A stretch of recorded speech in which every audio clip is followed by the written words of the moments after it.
Welcome, everyone, to the Normal America Show. Host Rob Knorr. Doing an early edition here because I just heard Biden's speech, and I thought that it would be interesting to comment on it as it just occurred. So we're going to go through, for those that didn't know, Biden just gave about a 15, 16-minute primetime speech on gun control and the plans that he has to go through with, hey, what's up, Rachel? The plans he wants to go through regarding his decisions on what to do about gun violence in this country. Suffice it to say, I did not like the speech. I heard probably 3/4 of it. I was unaware that it was coming on when it did. And so I picked it up maybe 5-6 minutes in. So I haven't heard the first 4 or 5 minutes, but what I did hear, I was not impressed with. So we'll get to that in a second. But first, let's just say, hey, how's it going, everyone? It's great to see you, Rachel, Surian, Sweet Tat, Papa Prapa, anyone else that's listening. I know that I'll probably have few people watching because this isn't my normal scheduled time, but that's okay. I wanted to get it on the record, and then people could watch this later because I think it's really important to counter this. Now, let me first start by saying this, that obviously anytime someone is killed in any sort of violence, let alone gun violence, it's terrible. Even people that we would say aren't very good people have people that love them. I don't want to see anyone die in violence. Not gangbangers, not, wife beaters, no one. That doesn't mean that they shouldn't face justice through our legal system, but that's the way I would like to see it go. I always remember, even when a terrible person dies, that they have someone that cared for them. And so when you look at it that way, and then you look at a horrific incident like Uvalde, where the most innocent people are killed in such a heinous way, I understand emotions running high. I absolutely do. And I understand that good people could be outraged and try to process an event when something like that happens and come up with emotional-based responses that they think are justified, trying to make sense of an action that makes no sense, an evil action that's targeted to most innocent of the people that we have. I get that. I'm not here to say that your neighbor that's furious about Uvalde and says, why do people need AR-15s, is a bad person. But it neglects to look at the reason that we have a Second Amendment in the first place. And it neglects to look at the logic that we will never get rid of guns despite what these people think. It's too late. The genie's out of the bottle. It's not going to happen. And attempts to confiscate these weapons will lead to more violence and will lead to tragically more innocent people being harmed.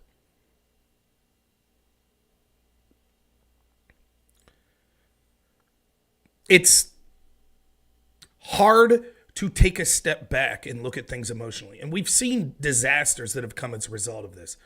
When 9/11 happened, I myself, as a young man, still in high school, a senior in high school, let's fucking get someone. That's what I thought. Let's get someone. But you could see how that emotion could lead to terrible things like the Iraq War.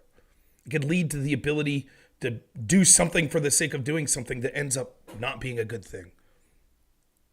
Thanks, Rachel. I appreciate it. Thanks for sharing it. So what I want to do is go through Biden's speech.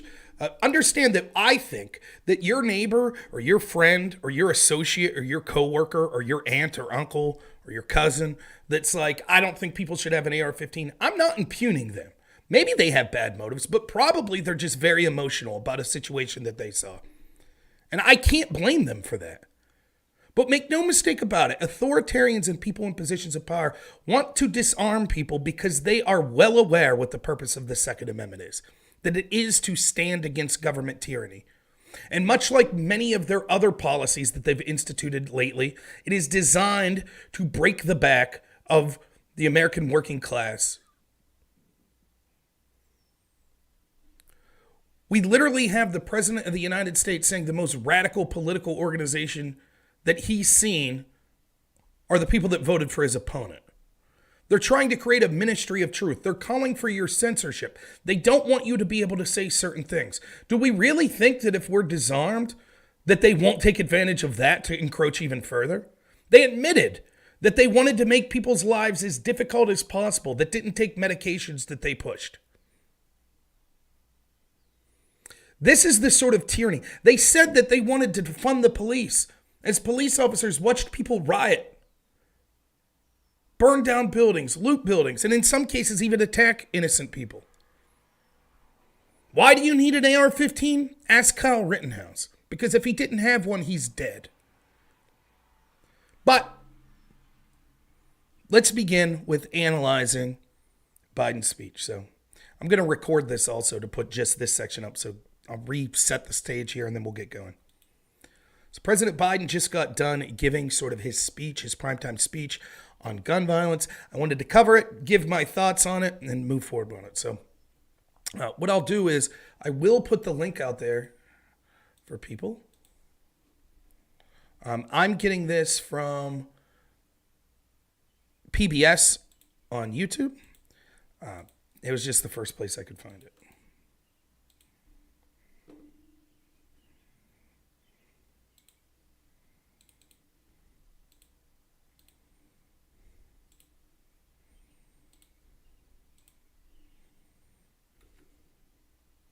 Okay. Again, I've seen about 3/4 of this. I missed the first couple minutes, so I'll be watching it with you. Let's begin.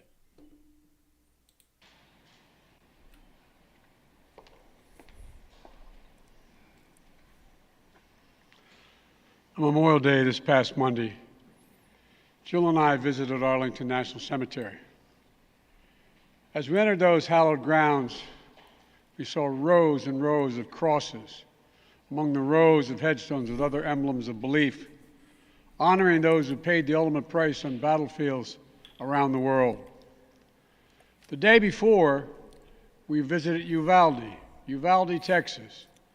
In front of Robb Elementary School, we stood before 21 crosses for 19 third and fourth graders and 2 teachers. On each cross, a name, and nearby, a photo of each victim that Jill and I reached out to touch. Innocent victims murdered in a classroom that have been turned into a killing field. Standing there in that small town, like so many other communities across America, I couldn't help but think there are too many other schools, too many other everyday places that have become killing fields, battlefields here in America. So to start with, obviously this is an emotional appeal. Now, let me give Biden the benefit of the doubt. I have no reason to think that he wanted these kids to go through that horrific thing, obviously. Kids murdered, killed in cold blood, as heinous as it gets. I understand the outrage of it, but you have to understand that if someone has an agenda, you're easily able to take that agenda and then make emotional appeals to try to demonize your opponent to say, see, you wanted these people to die if you don't agree with my political agenda. For example, I could, theoretically, every time an illegal immigrant kills someone, say, blood is on the hands of all of those people who wanted these immigrants to come in, who didn't want to deport them. See? He killed someone in a DUI. He killed someone in a shooting. This is all the people that said that they didn't want to send illegal immigrants back. They're responsible for this. Of course, their response would be, well, no. Just because one did something horrible, that doesn't mean that we wanted that horrible action to happen. Clearly, that's terrible. But you can't say just because we had a policy disagreement that we're responsible for these deaths. And in large part, I agree with that.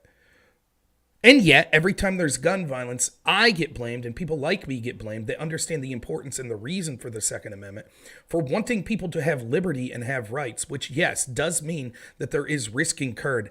I get blamed when a heinous actor goes out and does something heinous. So I understand and am empathetic to anyone who witnesses this tragedy and it just tears a hole in their gut. Now, I told the story. I was taking my son to the zoo, 18 months, for the first time, and I happened to check my phone and I saw that this Uvalde situation had happened. It was terrible. It's terrible. And I can't imagine. I'm experiencing 1/100,000th of the people that live in that community are. I can't imagine, nor do I hope that I ever am able to imagine what they're going through. But recognizing that this terrible thing happened doesn't mean that we throw out the rights that made this country great. We stood at such a place just 12 days before, across from a grocery store in Buffalo, New York, memorializing 10 fellow Americans, a spouse, a parent, a grandparent, a sibling, gone forever. At both places, we spent hours with hundreds of family members who were broken, whose lives will never be the same. They had one message for all of us: do something. Just do something. For God's sake, do something. I would never, ever, ever in a million years say that someone that went through a tragedy like this, that lost a loved one in an event like this, shouldn't be able to say whatever they want. Of course, I understand they're going to say that. I gave the example one time, a friend of mine went through ARD classes for having a DUI, and I went with him because he had to take a friend or a family member to the class. And a gentleman stood up whose daughter was killed by a drunk driver, and he told the story. It was terrible. You could still see it happened a decade ago, and you could still see the pain in the man's eyes.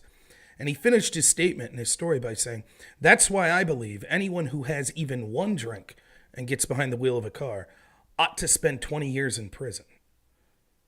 Now, I don't blame that man for saying that. I understand the pain, but that's clearly not a tenable goal. That would lead to 90% of the people in this country being in prison. It would grind the country to a halt. It's just not possible. There's no evidence to suggest that that would save a substantial amount of lives. One drink isn't really a problem. But in his emotional state, he said, just do, it doesn't make sense. How could I lose a loved one? Do something. Doing something for the sake of doing something is one of the worst things that you could do. Because oftentimes it leads to doing something that wasn't well thought out because you're purely reacting based on emotion and not on logic. And so I'm not surprised that people in Uvalde said do something. That doesn't mean that we should use appeals to emotion to pass an agenda by autocrats that want to disarm this populace so that they can make them bend the knee to their authoritarian policies that they want. After Columbine, after Sandy Hook, after Charleston, after Orlando, after Las Vegas, after Parkland, nothing has been done. This time that can't be true. This time we must actually do something. What he says here, keep in mind, there were significant periods of time, for example, he mentions Columbine, when Democrats had the presidency, the House, and the Senate. If he's admitting that, quote, nothing was done, and this is a man who's been involved in politics at the national level for what, 47 years? Then why didn't he do something? And of course they'll say it's all those dastardly Republicans' faults. No, there are things that we could do that don't mean confiscating guns or infringing on people's Second Amendment. And some things have been done. But that doesn't help the message of Joe Biden right now trying to make appeals to emotion. We've stood by for too long and did nothing. No, we've done stuff, but there are certainly many things that we could do. It's not that the only option is to strip people of their Second Amendment rights. But you can see that it doesn't even make sense what he's saying. Then why didn't he do anything? The issue we face is one of conscience and common sense. For so many of you at home, I want to be very clear. This is not about taking away anyone's guns. It's not about vilifying gun owners. In fact, we believe we should be treating responsible gun owners as an example of how every gun owner should behave. This is a lie. He just gave a speech the other day that recommended taking away 9mm handguns. He said that it was too big and dangerous of a caliber. This is about taking people's guns away. They'll start by taking away guns that they call assault weapons, which they're not even able to define what an assault weapon is. And then gradually they will go further and further. They lie constantly on this topic. They say, oh, we're just trying to take bump stocks away. Oh, we're just trying to take AR-15s away. Oh, we're just trying to take 9mm away. Oh, we're just trying to take away magazines that are over 10-round clips. And it will constantly go. They will keep pushing and pushing and pushing until only they and the people they want have access to firearms, so you are unarmed. You could hear them make this argument all the time. The Second Amendment only entailed that you should be allowed to have a musket. That's the sort of ideology. And Joe Biden doesn't know anyways. Constantly, he and his administration have lied. And unfortunately, Joe Biden's suffering from dementia and has almost zero control over his own administration. So he doesn't even know that it's not about vilifying gun ownership. It is. That's immediately what they did. People in the Democratic Party immediately blamed the NRA as if they were responsible for this guy shooting and killing people. It is about taking away guns, and it is about demonizing gun owners who lawfully own these firearms, such as 9mm, AR-15s, and a litany of other guns that they want to ban. And it will be used to demonize people by claiming that they have mental health issues or other things like that, as we could get to later in the speech, that will be about demonizing them. I respect the culture and the tradition and the concerns of lawful gun owners.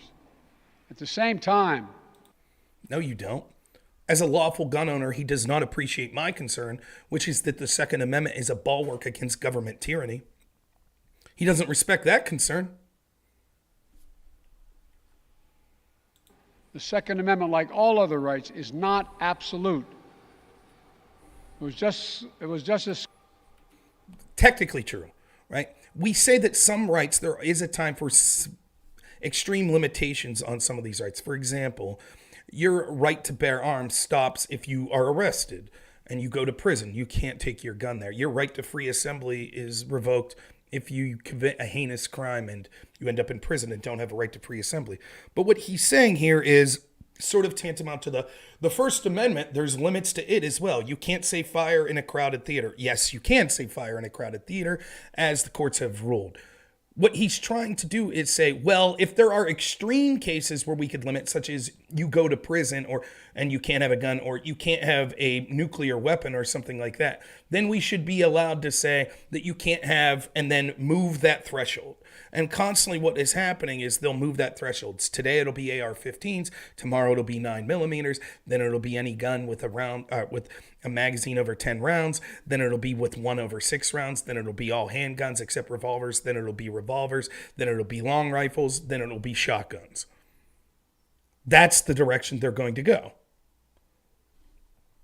So you could see, once you start to say, well, we could, and this is the same argument that Patriot Act people made. Well, your right's not absolute. Your right to privacy is not absolute, your Fourth Amendment. So we can infringe on that for the public safety.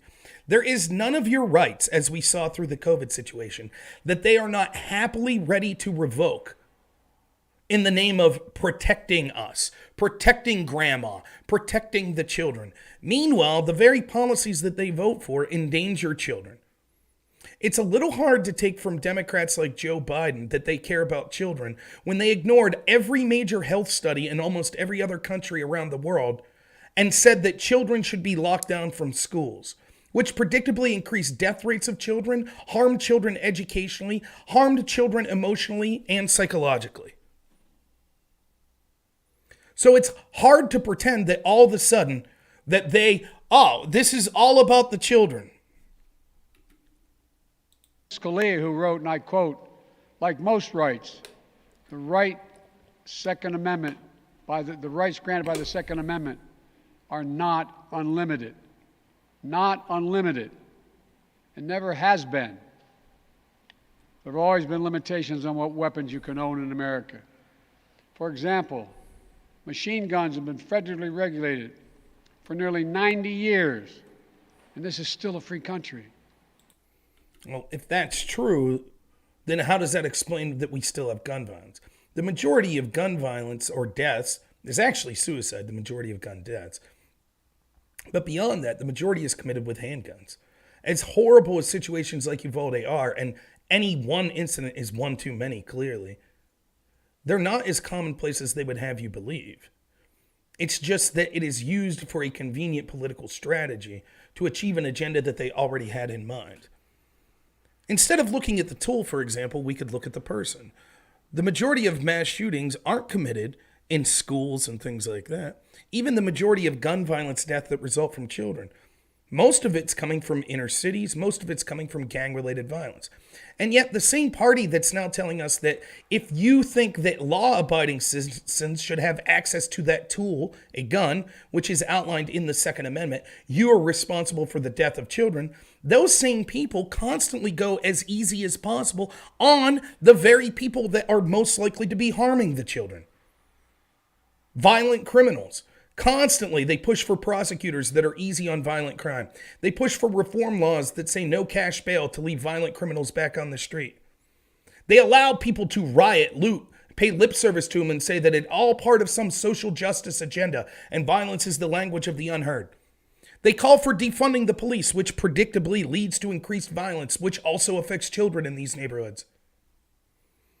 And yet, they don't take any blame whatsoever. There are two ways to blame people when it comes to the way they believe and the ideology they have and whether they are responsible. The first is to say someone believes in a right. Someone believes in freedom, which leads to increased risk. It is a very adult conversation to have that almost no one wants to have in this country, at least not the people that shape our culture. But with freedom comes risk. And yes, unfortunately, with risk means that terrible, terrible things will happen. But it is not worth becoming a totally unfree society to ensure that there is no longer risk so that bad things don't happen to good people. This logic was tested during COVID. We see what China did in Shanghai. Well, we'll alleviate all risk by forcing people to stay in their homes in perpetuity. Is that a life worth living? Sure, you're less likely to contract COVID if you're never allowed to leave your home, but you're more likely to take your own life. You're more likely to have substance abuse. You're more likely to have a life not worth living by most people's standards. If we put everyone in cages, I guess we would alleviate the risk of gun violence. Would it be worth it? Of course not. So to blame me because I say, well, perhaps we shouldn't lock down, and then someone contracts COVID and dies, seems nonsensical. To blame me because I feel we should have vehicles that are allowed to drive at safe speed limits of 75 mile an hour, and then someone gets in a wreck and to say, you wanted the speed limit to be that, you're at fault, seems to be ridiculous. But then there's another type of thing that we could blame. If you actually advocate for not freedom, but for allowing heinous actions to happen, such as allowing violent criminals to get out of prison early. Or let's talk a little more seriously and a little more tragically. This is coming from the man that was at the head of the administration that got pie on his face because of his disastrous method in which he instituted the Afghanistan pullout. And then to try to save face after he relied on the Taliban to provide protection for our troops and for innocent people trying to fly out of Afghanistan. And the Taliban allowed or failed in protecting our troops from ISIS-K, allegedly. And so some of our troops and civilians were killed. This man, realizing optically how bad it was, or more importantly, the people behind him, since he's not making any of these decisions, decided to inform us all that they had taken care of the problem. They killed those perpetrators. They killed ISIS-K. Only we later found out it wasn't ISIS-K. It was an innocent man and half a dozen or so children. This man's administration investigated that and determined they weren't at fault.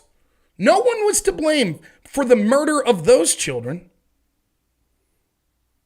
All of the Democrats calling for gun control proceeded to put their utmost faith in those same people without holding them accountable. Sending the military-industrial complex a check for $40 billion to promote more weapons to send across the ocean that they assure us won't be used to kill children this time. That's actively supporting people that have killed children. How is that not more at fault for the deaths of those children than me saying I think people should be allowed to have the rights outlined in the Constitution and have the right to bear arms? If I'm going to be blamed because I support the Constitution and I support the Second Amendment, and that means if someone abuses those freedoms and kills someone, it's my fault, then what do we say about the people that actively support the people that literally bomb children? Did Joe Biden go see those crosses of the children that died because of his disastrous decision? Did he talk to those families? Did they say do something? Or how about Loudoun County? How about when a 14-year-old girl was raped and sodomized in a bathroom by a student that identified as trans? And then the Loudoun County School Board covered it up. Then that same trans student went to another school and raped another girl. Finally, when the first victim's father went to the school board meeting and was enraged as the school board paid lip service to saying, we haven't seen any negative incidents from allowing trans people into bathrooms, he spoke up and screamed at them and swore. He was arrested. Now, it doesn't matter what you think of the policy of trans students in bathrooms. What matters is this was covered up because the narrative was more important than the child who was raped. Now, this is known. Did Joe Biden call out that story? Did Democrats call out that story? Did they say we've gone too far in our agenda to support rights for people? That now we're covering up rapes because we're afraid it'll hurt our... What about those children? How aren't the people that actively covered up that story more responsible than those that say, I believe you should have freedoms, even if sometimes those freedoms result in increased risk? So all of this lip service to we care about the children seems shallow to me. And if someone says, but aren't you doing the same thing that Biden's doing here? I'm not. Me saying that people should have the right to have weapons is different than actively supporting people that kill children or actively supporting and covering up the rape of children. This isn't about taking away anyone's rights. It's about protecting children. It's about protecting families. It's about protecting whole communities. If it was about protecting families and doing what was right with children, why did the Biden administration listen to school board associations and Randy Weirgarten, I'm sorry, not school board, the largest teachers union, to shut down schools which would predictably harm children? They abused children for political gain. That's what they did. Because their constituents, the teachers' unions, demanded it for their own selfish reasons. It's about protecting our freedom to go to school, to a grocery store, to a church, without being shot and killed. According to new data just released by the Center for Disease Control and Prevention, guns are the #1 killer of children in the United States of America. The #1 killer. I'll have to look at these statistics. But very few of I would guess a small percentage of that would be mass shootings like we saw in this school situation. It's still very rare when people say, I don't feel safe to go to the grocery store. I don't feel safe to go to a school. It's still a very rare event. The truth is, these statistics are so high primarily because of violence that occurs in the inner city. But those are Democrat-controlled strongholds. So they don't talk about that. You don't hear on the news every night when there's mass shootings in Philadelphia, Chicago, Detroit, or DC. By the way, areas with some of the strictest gun control measures. They don't really seem to care. No one says, I'm afraid to go out when that happens. They only care when a tragedy like this occurs. Don't get me wrong, this was a tragedy. It warrants national attention. Anytime a mass amount of children like this are killed, it warrants national attention. But it comes across as a little elitist to say, oh, now I care. Now I care when it means that I'm afraid that I can't go to my store. The statistics are overwhelming. Your kid is 99.9%, et cetera, not likely to be involved in a mass shooting event at a school. You're not likely to be involved at one when you go to a store, a grocery store. If we're talking about deaths, fentanyl deaths far outnumber the amount of people that are dying from gun violence.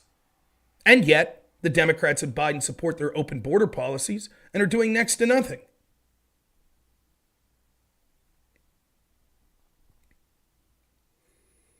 Why do they only speak up when something like Uvalde happens? Why, when we want to talk about the horrible conditions in inner cities, as Democrats are talking about defunding the police, which people like me predictably said would increase the violence that occurred in those inner cities, why does it seem that Democrats don't really care about that? They always pass the buck. It's something else's fault. More than car accidents, more than cancer. Over the last 2 decades, more school-age children have died from guns than on-duty police officers and active-duty military combined. Another thing to say is it's interesting to hear the CDC say that. Weren't we told that we had to shut kids down from schools because COVID was such a risk to them? As I'd been telling you from the get-go, COVID wasn't a really big risk to children. In fact, it was some of the healthiest respiratory seasons for children since COVID came around. It seemed as if the average flu season was more lethal to children than COVID. Yet we locked down schools for that. If he's saying, well, gun violence is way worse for children, how come we locked down children and intentionally harmed them for something that was far less severe than even that? Think about that. More kids than on-duty cops killed by guns. More kids than soldiers killed by guns. For God's sake. And it is terrible, right? But what type of guns are they?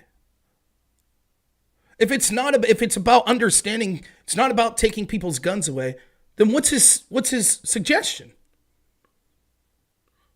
Does he have the data? How many kids were killed with AR-15s? If we take away AR-15s, would that mean all of a sudden, oh, now guns aren't the number one cause of death for children? Is that what it would mean? Why do we never focus on the people committing the crimes?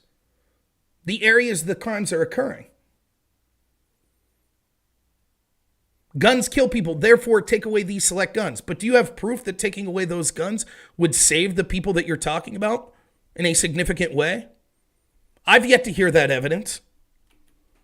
If we take away AR-15s and 2 years from now we say, okay, there are no longer any AR-15s, which by the way is impossible. Criminals and violent people would still get their hands on these type of weapons. But if somehow we could magically make them all disappear and children still had the number one cause of death be gun violence, what guns would they take next? Wouldn't the same argument apply? We have to do something. We have to take more guns away. Their own logic shows you what they're going to do. They won't stop until all the guns are taken away. Or at least guns are taken away from the people they want them to be taken away from. How much more carnage are we willing to accept? How many more innocent American lives must be taken before we say enough, enough? I know that we can't prevent every tragedy, but here's what I believe we have to do. Here's what the overwhelming majority of American people believe we must do. Here's what the families in Buffalo and Uvalde in Texas told us we must do. We need to ban assault weapons and high-capacity magazines. Define assault weapon.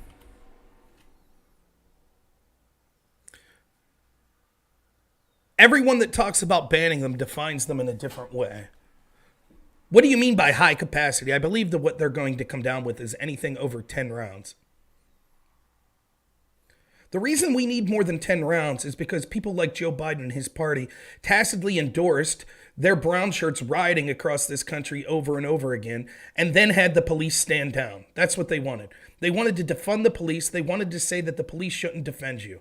And so, as people like me lamented, unfortunately that meant people would defend themselves, which would result in violence and death. We could see through these riots why high-capacity magazines are important. Because Kyle Rittenhouse would be dead if he did not have one. Because Joe Biden's party, including his vice president that supported a bail fund for the people that were burning down police stations and rioting, tacitly sat back while riots occurred all across this country, while innocent people were being harmed, sometimes killed, sometimes having their property destroyed, sometimes being physically attacked, and did nothing. Instead, they decided to go after people like the McCloskeys, who didn't fire their weapons once, only produced them to scare off intruders who broke into their gated home. Because the police and the security stood down.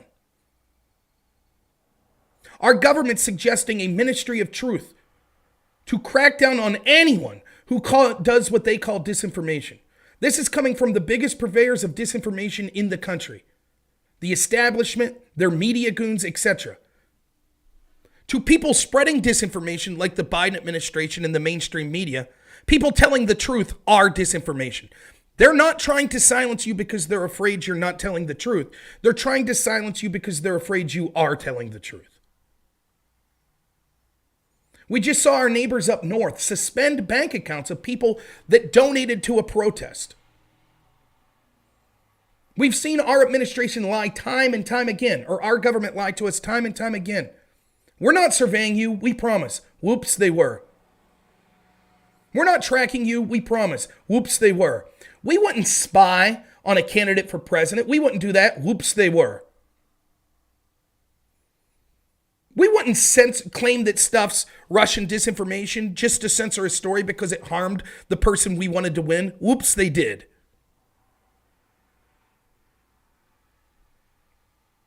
More than ever, these sorts of protections of the Second Amendment matter.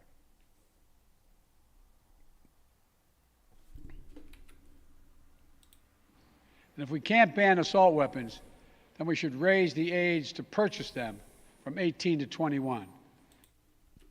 The same people that are telling you that children are mature enough to decide on their gender and to take puberty blockers and to have surgeries to change their sex are now telling you that 18-year-olds aren't mature enough to own firearms. If they're not mature enough to own firearms, are they mature enough to vote? Are they mature enough to serve in our military?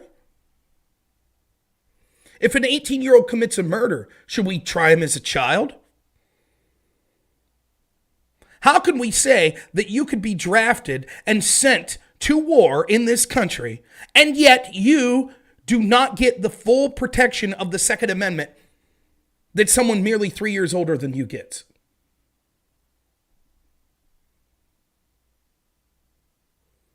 If the Democrats are so serious about this, surely they would support raising the voting age to 21, correct? Oh, what's that? Most young people vote Democrat? Looks like that won't be happening.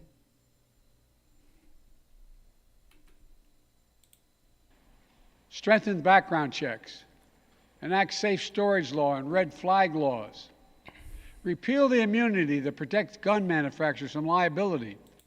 So let's take these in orders. Background checks. In my state of Pennsylvania, you have background checks. The way in which background checks are handled could be a problem. I actually am not opposed to a simple background check on someone trying to buy a firearm. I'm not. There needs to be the danger of it is that they will keep a database on who owns these firearms. I say don't leave the federal government do it. Leave each state decide. The federal government should not be infringing, and let the states decide on what sorts of background checks that they want.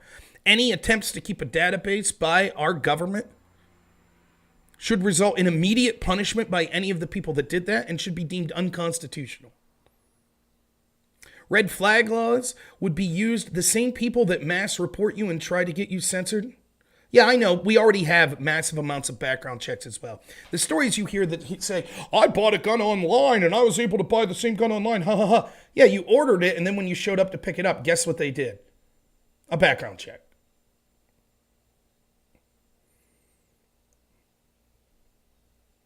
And I'll get to more of that in a second. Red flag laws would be used to go after people and report people as retaliation. Just like you could be reported on these social media platforms by people that are in favor of the establishment to silence your free speech. Now they want to be able to do it with your right to keep and bear arms. We already see the disaster that's the no-fly list. As bad as that is, flying isn't a right guaranteed to you in our Bill of Rights. Owning a gun is.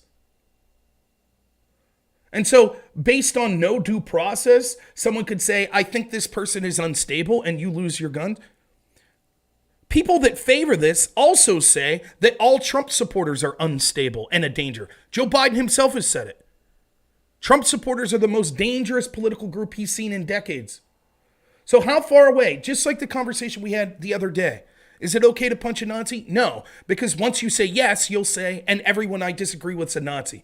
Is it okay to have laws that say that unhinged people can't have guns? No, because if we say yes, you'll say, and everyone who voted for the other candidate is unhinged.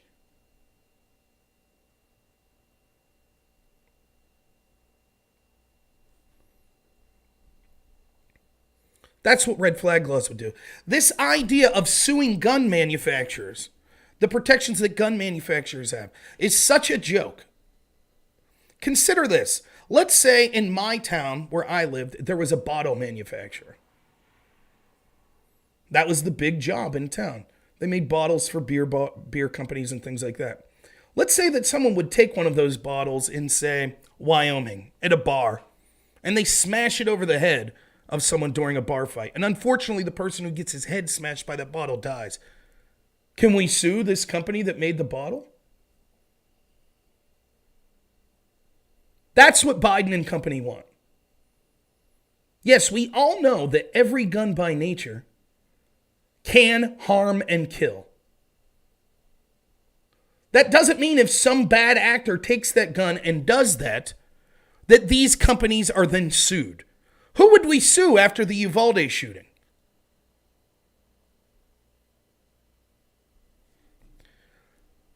Again, it is about fear-mongering, and it's about doing terrible things to stop the average person from having weapons that can protect them against tyranny. Address the mental health crisis, deepening the trauma of gun violence and as a consequence of that violence. This is coming from the same people that have exacerbated the mental health crisis in this country inextricably by locking down the country. This is a catch-all that people say all the time. Let's address the mental health crisis. We'll throw money at the situation. You can hire all the counselors and psychologists you want. If you arbitrarily lock down our society and push all of this garbage into their heads with this indoctrination through critical race theory, social emotional learning, the constant barragement of people being oppressors, the country being bad, people being bad based on their race, based on their sex. These are the very people that are making the mental health crisis worse. And they talk about, well, we'll just throw more money at the situation. And even if you don't agree with that, you say, I don't blame them for making the mental health situation worse. So what? You say more money for mental health. I don't disagree. I work in a field working with people with mental health and other disabilities. But what does that mean? Everyone always says this. Oh, more money for mental health. It's not a solution. These are rational, common sense measures. They're not. They're not rational, nor are they common sense. Here's what it all means. It all means this. We should reinstate the assault weapons ban on high-capacity magazines that we passed in 1994 with bipartisan support. That ban did nothing to lower. Once the ban was lifted, we saw that deaths and gun violence was also declining because we had a natural decline of all violence in this country, including gun violence as time was going on. There is no evidence that the assault weapon ban did anything. After it was lifted, violence went down. It's interesting how you could look at statistics and make them say whatever you want. He could say, well, when we passed the assault weapons ban, if we look at that time slot, yes, violence went down. But I could say, okay, if we look at the time when we lifted the assault weapon ban, guess what happened? Violence went down. They can't get around the fact that the places that have the strictest gun control laws in this country have the most gun violence.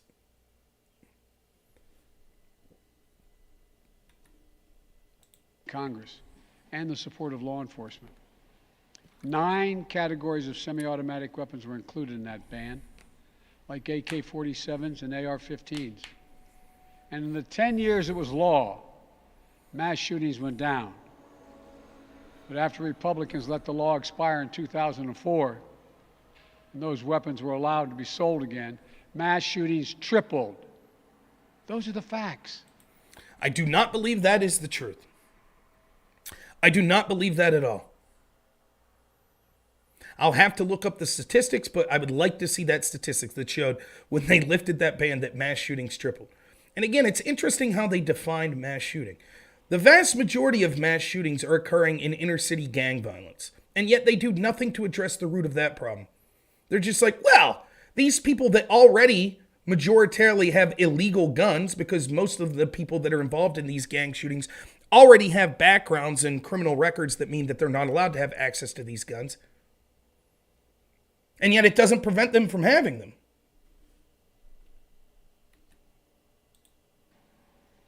A few years ago, the family of the inventor of the AR-15 said he would have been horrified to know that its design was being used to slaughter children and other innocent lives instead of being used as a military weapon on the battlefields. I'm sure you could say that about the maker of the SUV, probably horrified when people use that vehicle to run over innocent people. And anytime an innocent life's taken is tragic. And if you create something and then that creation is used to take an innocent life, of course you would feel terrible about that. That doesn't mean that we restrict people's rights to own it because some horrible person did something. It was designed. That's what it was designed for. Enough. Enough. We should limit how many rounds a weapon can hold. Why in God's name should an ordinary citizen be able to purchase an assault weapon that holds 30-round magazines that let mass shooters fire hundreds of bullets in a matter of minutes? Because your party encouraged or allowed rioters and had police stand down and wouldn't send in the National Guard. And we have a right to defend ourselves. That's why. It doesn't get much clearer than that. His party stood idly by while on May 30th, 31st, 2020, a bunch of left-wingers used Molotov cocktails to burn down a guard station outside the White House in an attempt to get in and remove Donald Trump from office, injured 57 agents that were defending the White House there. And the local mayor did nothing in D.C. Allowed the riots to occur. The genie is out of the bottle. They allowed the violence. They showed that the state will not protect you if they don't feel like it. That's why you have a right to defend yourself. In addition, you have a right to these weapons because of the very government tyranny of people like this that want to be authoritarian and censor your speech and encroach on your freedoms and admit that they want to make your life hell if you're unwilling to take medications that they want. That sort of tyranny is the reason that those sorts of magazines are necessary. The damage was so devastating in Uvalde, parents had to do DNA swabs to identify the remains of their children. 9 and 10-year-old children. Enough. We should expand background checks to keep guns out of the hands of felons, fugitives, and those under restraining orders. Why? Let's say I agree to that. That's the most reasonable thing that they're saying. We already have background checks. Democrats constantly say this. Let's take a look at something, shall we?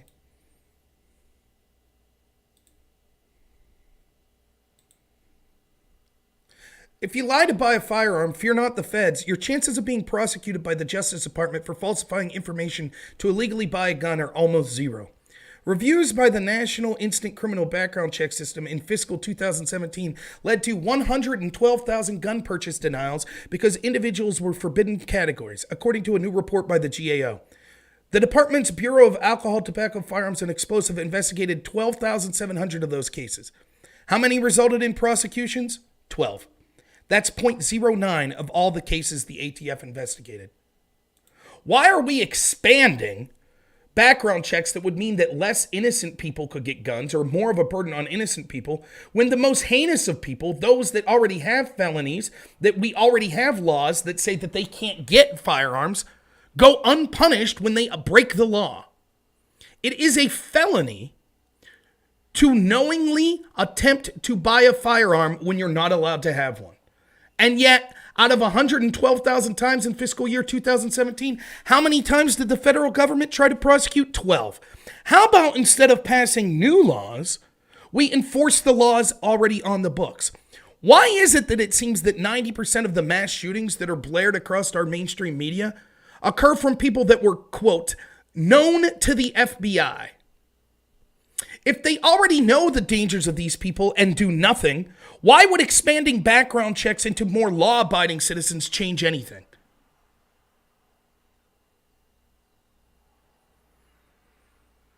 There's one more thing on this, but I'll wait because I know what he's going to say here. I've seen from here on out. Stronger background checks are something that the vast majority of Americans, including the majority of gun owners, agree on. I also believe we should have safe storage laws. We'll get to that. Remember that, the background check thing. Remember it. And personal liability for not locking up your gun. The shooter in Sandy Hook came from a home full of guns. They were too easy to access. That's how he got the weapons. The weapon he used to kill his mother and then murdered 26 people, including 20 first graders. If you own a weapon, you have a responsibility to secure it. Every responsible gun owner agrees to make sure no one else can have access to it, to lock it up, to have trigger locks. And if you don't, and something bad happens, you should be held responsible. Now, when it comes to both background checks and this argument, first, let me say, you absolutely should exercise your Second Amendment rights. You absolutely should practice gun safety. You should regularly maintain your firearms. You should train in order to shoot that firearm safely. You should absolutely take the seriousness of storing that firearm in a serious, safe way as well. I agree with that. What we do legally with the laws of that is a different question. But I don't dispute that that's something that we should all strive for. And the most gun safety conscious people I know are the most avid gun supporters as well, and the most avid Second Amendment supporters. But on this point, it's very interesting. It's easy for us to wax philosophical and take an emotional situation like Uvalde and push our political agenda. But what happens when it means that you have some sort of personal responsibility? Joe Biden makes it clear right here. We should take seriously when people commit crimes in background checks attempting to get firearms. We should take seriously when people don't secure their weapons safely, and they're responsible if that weapon is used. We should punish those people criminally. Really, Joe Biden? Really? Is that something that you believe? That's very interesting.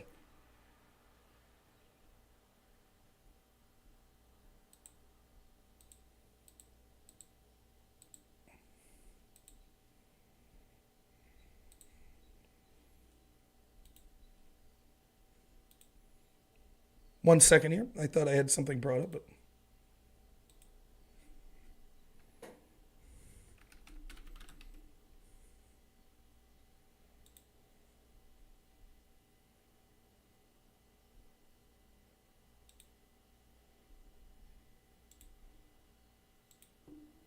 Secret Service linked to incident involved Hunter Biden's gun. Report. Gun belonging to President's son was dumped in trash can behind a grocery store, then found to be missing, Politico reports. The U.S. Secret Service became involved in a bizarre incident in which a gun belonging to Hunter Biden was dumped in a trash can behind a grocery store, then found to be missing, the website Politico reported. Delaware police were concerned the gun, a .38 revolver, could be found and used in a crime, adding it was eventually found by a man searching the trash for recycling.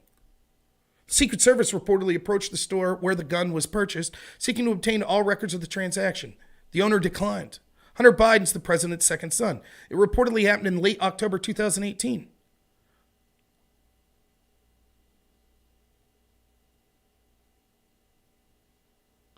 Politico said it obtained copies of records relating to Hunter Biden's purchase of the gun on October 12, 2018. He said he answered no to a question about unlawful use or addiction to marijuana or any depressant, stimulant, narcotic drug, or any other controlled substance.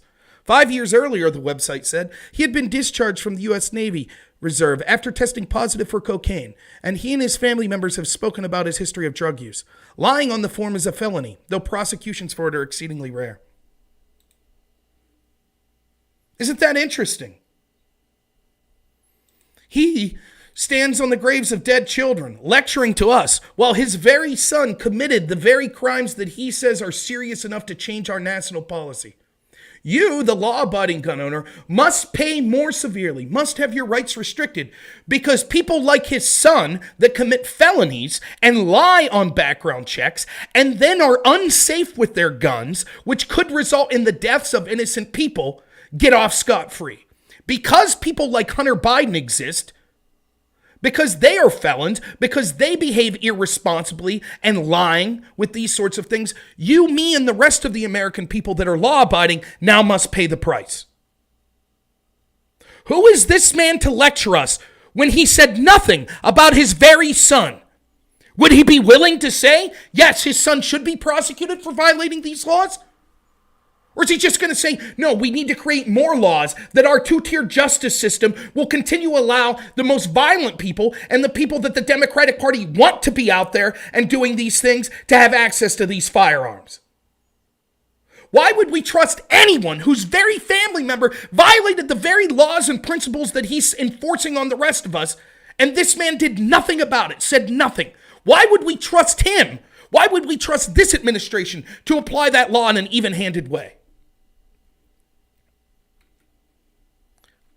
When the federal government starts prosecuting the actual felons with laws that are already on the books that are trying to get access to these weapons, then maybe we could have a conversation about creating new laws. And make no mistake about it, these lack of federal prosecutions have occurred when Republicans were in charge, when Democrats were in charge, and when there was a mix of Republicans and Democrats in charge. We should also have national red flag laws so that a parent, a teacher, a counselor can flag for a court that a child, a student, a patient is exhibiting violent tendencies, threatening classmates, or experiencing suicidal thoughts. It makes them a danger to themselves or to others. Those people would get guns anyways, and this would be applied in ways like any time we have restrictions on people's freedoms that would go beyond the scope of what they originally say. Vindictive people would use these red flag laws to take away the rights of people who have done nothing wrong. These sorts of things would also disproportionately affect people that actively served in our military, who saw terrible things based on what their commander-in-chief, Joe Biden in this case, former presidents before them, sent them on missions to do.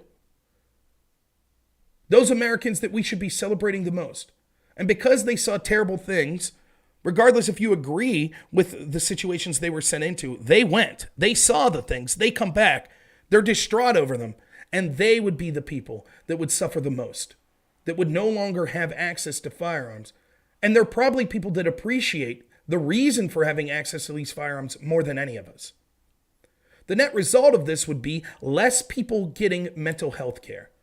Anyone that was afraid that they would go to a doctor and say, I've thought of harming myself, or I've been having depressing thoughts, would then be afraid that their doctor would report them and they would lose access to their Second Amendment rights. So they'd say, I'm not going to go, which would exacerbate the very mental health crisis that Joe Biden claims to want to fix. 19 states in the District of Columbia have red flag laws. The Delaware law is named after my son, Attorney General Beau Biden. Fort Hood, Texas, 2000. Maybe they could rename the law that says that you can't lie on these background checks forms the Hunter Biden law. Maybe they could change the law that says that you can't throw away firearms so that children could get to it, the Hunter Biden law. Right? Right, Joe? Funny. Clearly you're capable, even in this speech, of talking about your children. The more relevant child seems to be the one that violated the very laws that you're saying needs to be expanded. And yet no mention. Right. And when the FBI sees people exhibiting these tendencies, they do nothing. In fact, to the opposite. We have incident after incident of the FBI radicalizing people that have suffered from mental health crises. 2009, 13 dead and more than 30 injured. Marjorie Stoneman Douglas High School in Parkland, Florida, 2018, 17 dead, 17 injured. In both places, countless others suffering with invisible wounds. Red flag laws could have stopped both these shooters. In Uvalde, the shooter was 17 when he asked his sister to buy him an assault weapon. Knowing he'd be denied because he was too young to purchase one himself, she refused. But as soon as he turned 18, he purchased 2 assault weapons for himself. Because in Texas, you can be 18 years old and buy an assault weapon even though you can't buy a pistol. I don't know about the specific Texas law. I will say this. There are a lot of insane gun laws that we have on the books. Each state to state, it's crazy. There are laws that say you can do things with handguns that you can't with long rifles. You can do things with long rifles you can't with handguns. Classifying things as assault weapons in different ways and oftentimes ways that don't make sense. So there are a lot of crazy laws like that. Him claiming that red flag laws would have stopped Sandy Hook, how does he know? We already have laws on the book that largely go unenforced. Again, 112,000 times in 2017 that our federal government knew that people committed felonies because they were criminals that weren't allowed to have guns but tried to purchase them. They prosecuted 12. 12 out of 112,000. So even had these red flag laws been on the book, how do we know that it would have been affected? What's there to say that our government and our federal authorities wouldn't treat those laws the same way they treat the background check laws and just say, oh, well, 100,000 times red flag laws dinged people as shouldn't be able to get a gun. We went after 12 of them. They have no evidence that this would have prevented it. He's just saying a tragedy occurred. Oh, if we would have done things differently. But you don't have evidence that would have occurred. Again, if you want to set an example, prosecute your son. In Texas until you're 21. If we can't ban assault weapons, as we should, we must at least raise the age to be able to purchase one to 21. I've already talked about this. Look, I know some folks will say 18-year-olds can serve in the military and fire those weapons. But that's with training and supervision by the best trained experts in the world. This isn't an argument that's going to help, though. So if your argument is, well, the reason that we could draft 18-year-olds and allow them to serve is because they'll get training. Well, the implication still then that these people need training so that a regular 18-year-old isn't an adult, not like a 21-year-old. Look, saying the drinking age is 21, therefore gun purchase age should be 21 is different because drinking alcohol is not specifically outlined as a right in our Constitution and in our Bill of Rights. Owning a weapon is. The implication is once you're an adult, these rights apply. So to say that, wait, just for this one right in the Bill of Rights, it doesn't apply to you till you're 21. If you want to change the definition of adulthood to 21, then it should be universal. We don't draft 14-year-olds or allow 14-year-olds to sign up for the military because we say they're not mature enough. Sure, you could probably take a lot of 14-year-olds, train them with the most sophisticated trainers in the world, and then have them be able to fire guns, but we don't do that. So if we're going to say that 18-year-olds are incapable of doing these sorts of things, then it should be on all issues. But they won't do that.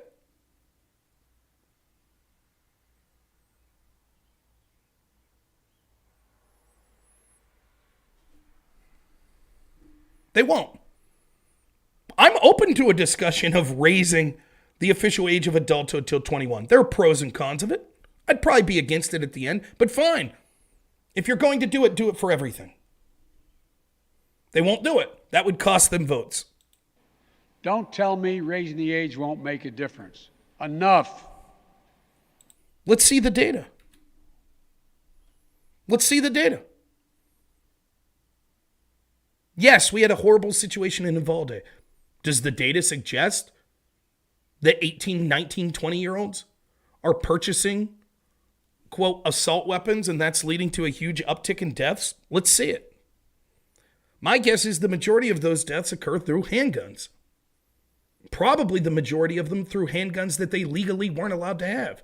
Because most of this is occurring in inner cities where people have criminal records and they're not supposed to have guns or they don't have their guns registered properly, etc. anyways.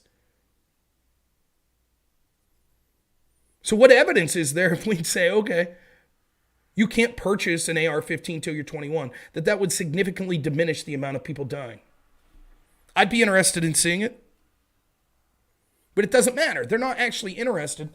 He cited one statistic that I think's garbage, where he said after the assault weapon ban was lifted, mass shootings went up 3 times as much. Other than that, he hasn't cited any statistics. He's just appealing to emotion. We should repeal the liability shield that often protects gun manufacturers from He's being repeating sued himself for the death now. and destruction caused by their weapons. They're the only industry in this country that has that kind of immunity. Imagine if the tobacco industry had been immune from being sued, where we'd be today. It's a completely different situation. The reason that the gun manufacturers have that immunity because it's the only manufacturers in the country who are attempted to be sued by establishment people like Joe Biden and the Democrats for creating devices that do their intended purpose.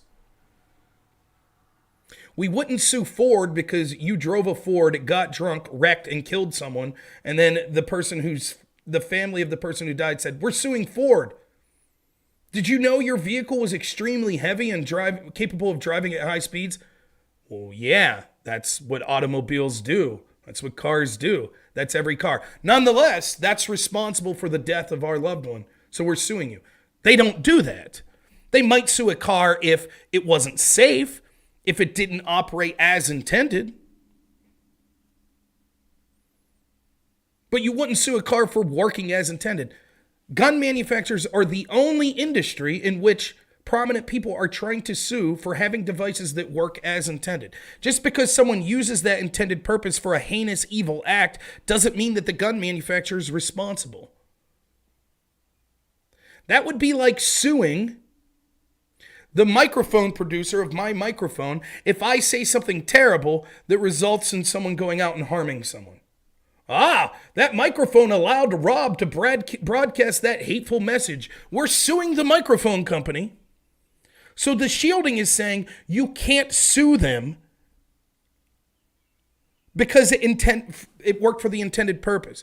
Tobacco was completely different. Tobacco companies were sued because allegedly they knew that there were health risks to the people using the products and they lied about it. That would be like if gun manufacturers were like, these guns can't harm anyone. You could pick up the trigger and shoot it at people and it won't harm anything. You could shoot animals, it won't harm it. And then people are like, wait a minute, the guns do harm people. Okay, maybe you could sue that gun manufacturer, makes sense. But no gun manufacturer's doing that.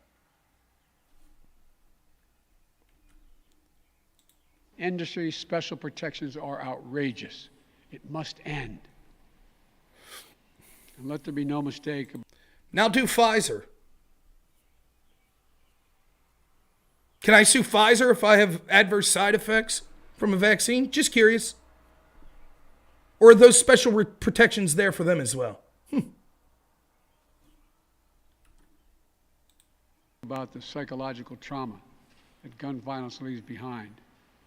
Imagine being that little girl, that brave little girl in Uvalde, who smeared blood off her murdered friend's body on her own face to lie still among the corpses in her classroom and pretend she was dead in order to stay alive. Imagine what it'd be like for her to walk down the hallway of any school again. Imagine what it's like for children who experience this kind of trauma every day in school, in the streets, in communities all across America. Horrific. It's horrific. There's no doubt. This is an appeal to emotion, but this is absolutely true. It's horrific for those people. I can't imagine. I can't. Imagine what it's like living in one of those Democratic stronghold cities where violence is a way of life. Where Democrats control the cities and do nothing over and over, and instead talked about things like blaming the police and defunding the police. Imagine ignoring that mass amount of violence that's been increasing since the policies Democrats want have been instituted. Slashing police budgets, demoralizing police, and things like that. I could look up specific situations and say, here was a 3-year-old that was shot in gang violence and increased gun violence that occurred in the inner city. Perhaps it was a person that was left out early because of Democrat-initiated policies and Democrat prosecutors and district attorneys that let violent criminals out early. I could look up that girl's story and say, imagine what she goes through. She watched her sibling gunned down. Imagine what she goes through. Does that mean that you then are beholden to any policy position I have on it?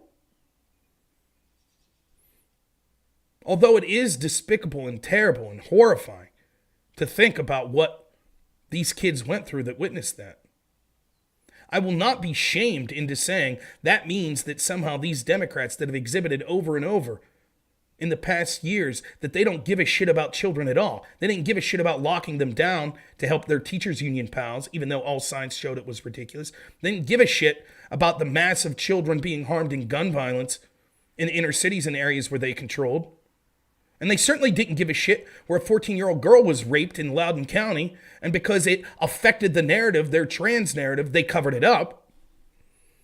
And they didn't give a shit about those kids that we bombed in Afghanistan because Joe Biden had egg on his face from his disastrous Afghanistan withdrawal. They didn't give a shit about them. So I'm not going to let them sit here and morally grandstand that somehow they're better than me or that I'm a terrible person. Yes, what those children are going through is horrific. What their families are going through is horrific. Anytime something terrible happens, you would be able to point to the horrific nature of it and then say, therefore, I demand restricting people's freedoms. All tyrannical governments do this. Every country in history has had horrible things happen that are inexplicable, or even if they're explicable, they're horrifying and terrible. And they point and say, see, this is why we need to take more of your rights.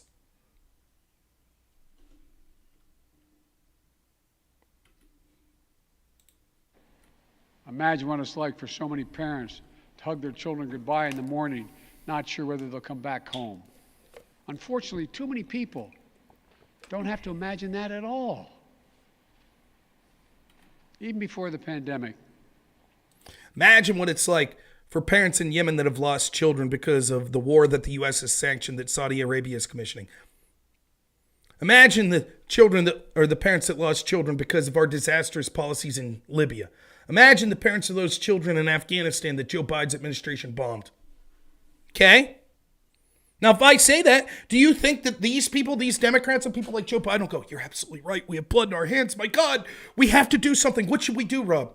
They'll say, those are tragic, unfortunate events, but you have to understand it's complicated. Geopolitics is complicated. Sometimes we have to get in bed with people that aren't the best people. Sometimes mistakes are made as we're trying to defend freedom. Right. So they understand the idea that horrible things happen, but that doesn't mean that we throw out all rights.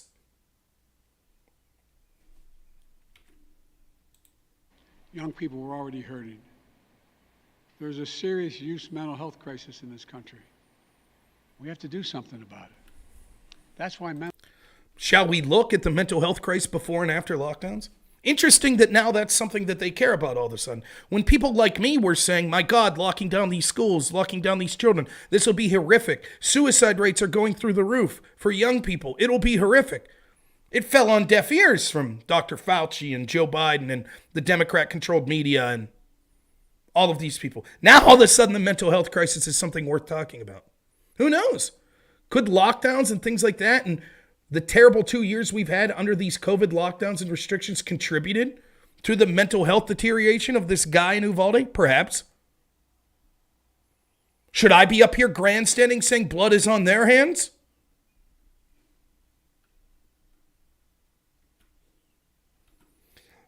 Jack Corbin asked me, how many dead kids' graves are you willing to spit on before you see that something has to change? I don't know. How many are you? You support the Democratic Party? How many inner city black kids are you willing to spit on their graves until we say that the Democrats need to be ousted from power? Just kidding. They're just curious. How many dead graves are you willing to spit on before you would be for increasing police funding? Before you'd be for increasing penalties? Before you'd be for saying that Democrat-controlled governments that refuse to prosecute people that knowingly are felons and try to obtain guns? How many kids' graves are you willing to spit on? Just curious. How many kids' graves are you willing to spit on in Afghanistan or Libya or Yemen as you still continue to endorse the Democratic Party? Just curious. How many kids' graves were you willing to spit on by probably endorsing the COVID policies of the Biden administration? How many mental health deteriorations of kids were you willing to spit on? How many kids that went without meals and stuff because their parents suffered economically are you willing to spit on? Just curious.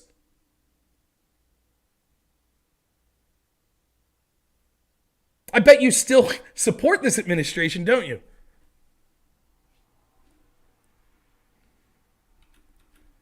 Let's say we do everything Joe Biden wants. We do it all. And then a month after that, tragically, a 17-year-old kid goes into a school and shoots someone with one of the guns that's allowed, whether it be legal or illegal. And I say, well, you know why they did this? Because these kids were arguing. We need to take away free speech from children. In fact, let's take away free speech. Think of how much violence we could solve if we just stopped allowing people to have free speech. Jack says, I'm with you on almost all those points, except the need for civilians to own guns, just because the Second Amendment, fear of a boogeyman that never comes. Well, if you're with me on all those points, then the boogeyman's here, isn't it? You're a liar. For free speech? How many children have to die before you will recognize that people shouldn't be allowed to speak their mind? How many graves are you willing to spit on, Jack? For the speed limit being more than 10 miles an hour? How many lives are you willing to spit on that will die in vehicle accidents? For allowing immigration? How many children are you willing to spit on whose parents died of overdoses from fentanyl? It's easy to play this game. How many shoes do you need to see in Nazi Germany? How many of those graves are you spitting on? Of all the tyrannical governments that committed genocide against their people that first disarmed them, how many of them are you willing to spit on before you say, oh, geez, maybe they shouldn't have disarmed?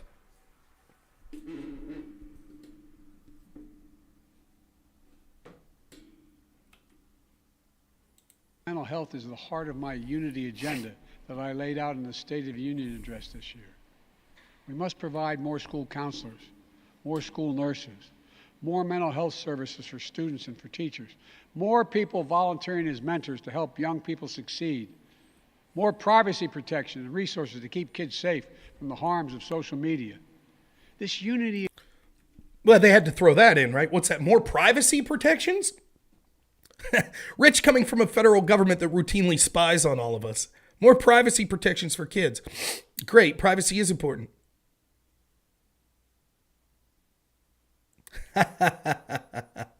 Jack Corbin says, oh, you shouldn't play the genocide card to me. You're sitting on the graves of natives where you live at the moment. Am I? Am I responsible for that? You're probably sitting on the graves of people that came before you too, and?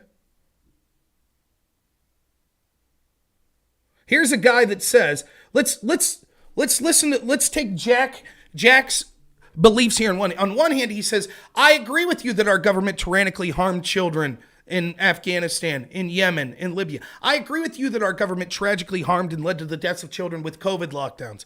I agree that they did it with their shitty policies in democratic strongholds. And not only that, this government committed genocide against natives. But you don't need a right to defend yourself. That's just the boogeyman you're worried about. That's who this person is that I'm arguing with. Real sane worldview you have there.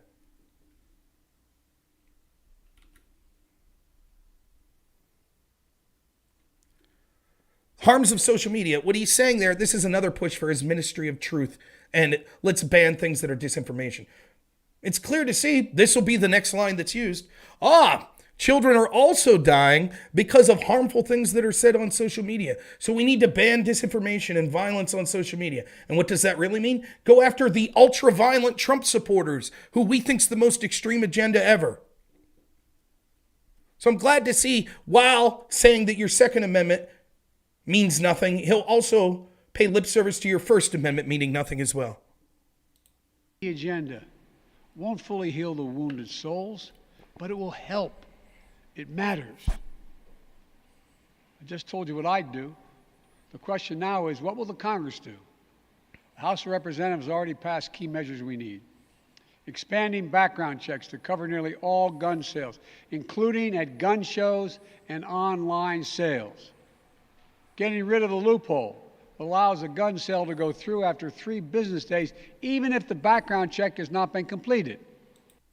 Look, I don't know about this specific thing. I would say that this is a fringe thing. How many deaths resulted because of that? I don't know. But I'd have to think about that. That sounds like something that's actually reasonable. If we are going to say that you have to pass a background check to get a gun, I don't think there should be a loophole that allows you. But this could be bullshit. He's lied so many times in this. I don't know if this is true or not. I'm unaware of, never heard of this loophole. But if there's a loophole that says you have to pass a background check, but you can have your gun in 3 days and then we'll mail you your certificate that says it's yours after the background check. That probably should be closed. And the House is planning even more action next week.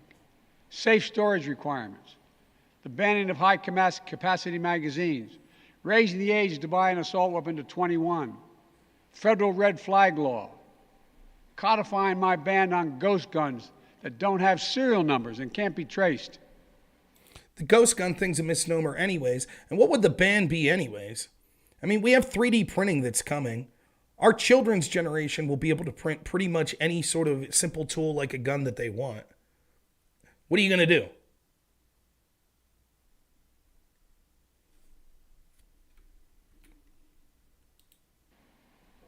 And tougher laws to prevent gun trafficking and straw purchases.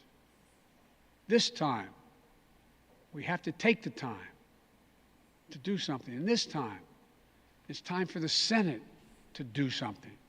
But as we know, in order to get anything done in the Senate, we need a minimum of 10 Republican senators. I support the bipartisan efforts that include a small group of Democrats and Republican senators trying to find a way. But my God, the fact that the majority of the Senate Republicans don't want any of these proposals even to be debated or come up for a vote, I find unconscionable. Right, of course you do, because it's all about politics for you. Imagine if the inverse was said. This illegal immigrant killed 3 people. We now want to have stricter border control and have a wall. The fact that Democrats won't even get on board with this is unconscionable. They are not arguing in good faith. They will try to take more and more of your Second Amendment freedoms.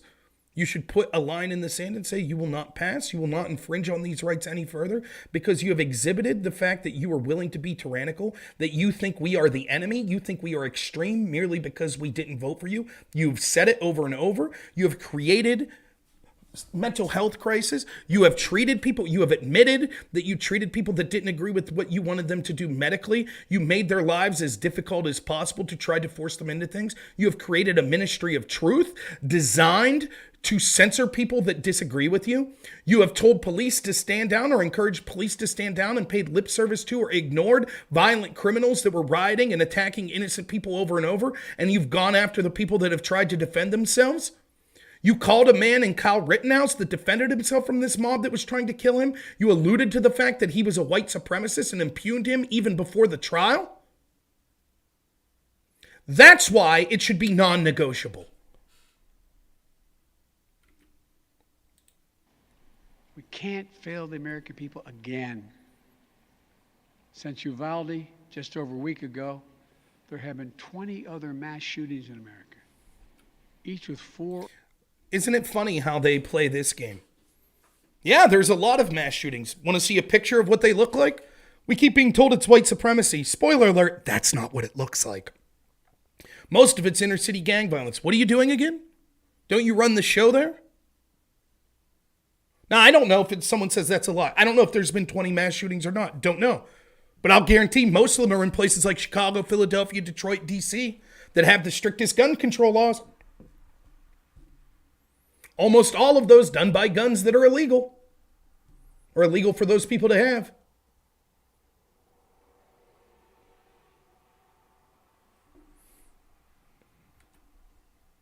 Or more people killed or injured, including yesterday at a hospital in Tulsa, Oklahoma. A shooter deliberately targeted a surgeon using an assault weapon he bought just a few hours before his rampage that left a surgeon, another doctor, a receptionist, and a patient dead and many more injured. Now, I'm aware that this shooting occurred. As with the Uvalde shooting, I hesitate to comment because I don't know. Oftentimes what you see is the story massively changes as days go by. Maybe this guy did have a, quote, assault weapon, which Joe Biden has not defined. Maybe he did purchase it days before, but I'm unaware of that. But let's say he did. Okay. What does that mean? He would have been unable to kill 4 people if he had, say, a 7-round magazine? Again, remember, the same man telling you this is well aware that the federal government almost refuses to prosecute when illegal felons, many of which with violent backgrounds, attempt to get these very guns that they're criticizing. His son being one of them.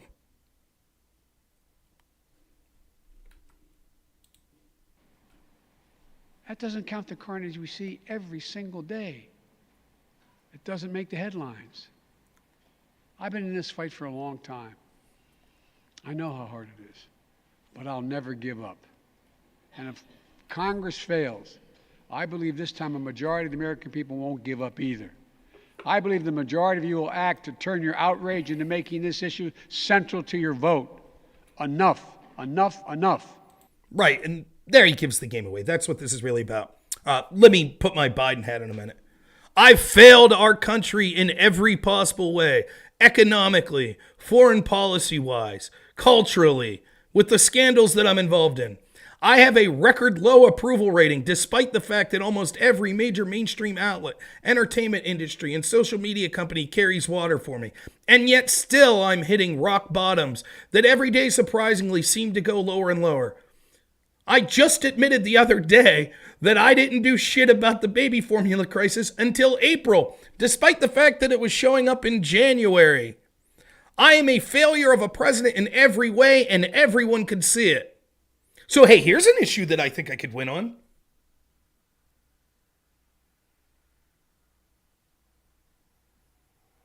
That's what it's about. I'm hoping that this will become the issue. Never mind that you can't feed your children. Never mind. I'm saying something about gun control. So vote for me. I'm glad he can admit it here, though.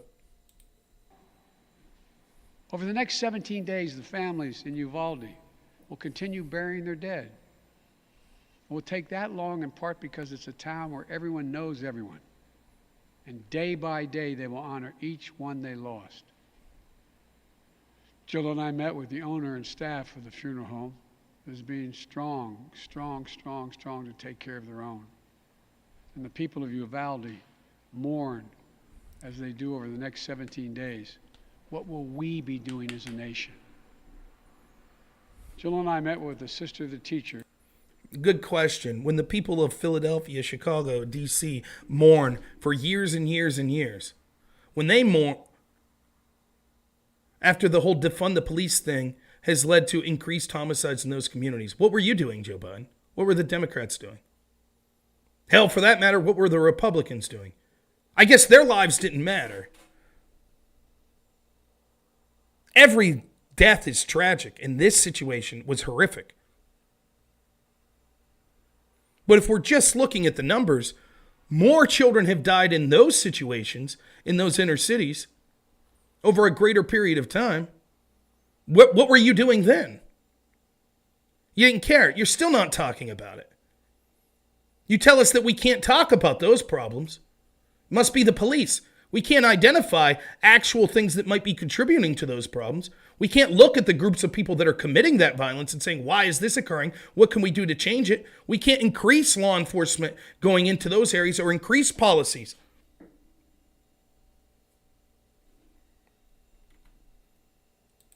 Who was murdered and whose husband died of a heart attack 2 days later, leaving behind 4 beautiful orphan children, all now orphaned. The sister asked us, what could she say? What could she tell her nieces and nephews? It's the most heartbreaking moments that I can remember. All I could think to say was, I told her to hold them tight. Hold them tight.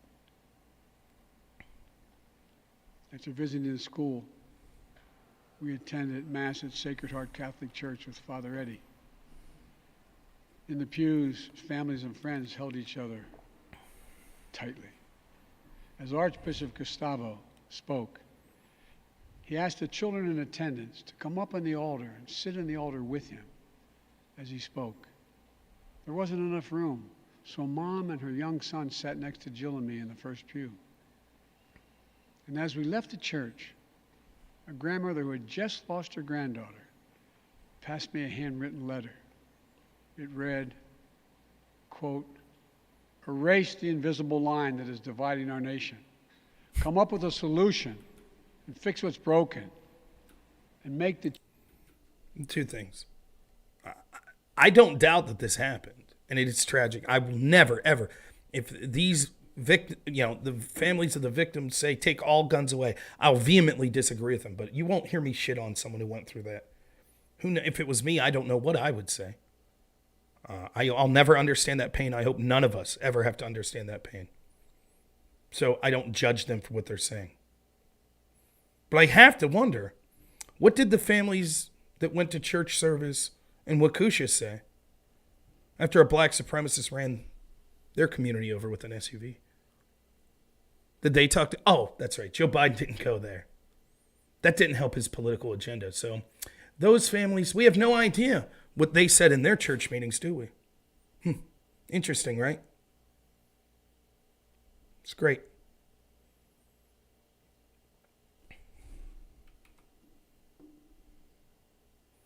The invisible line that's separating us, the divide. This guy just a couple weeks ago said that his political opponents are the most extreme political organization in decades in this country. He might have said in history. I can't remember which one he said. Waukesha, yeah, what did I say?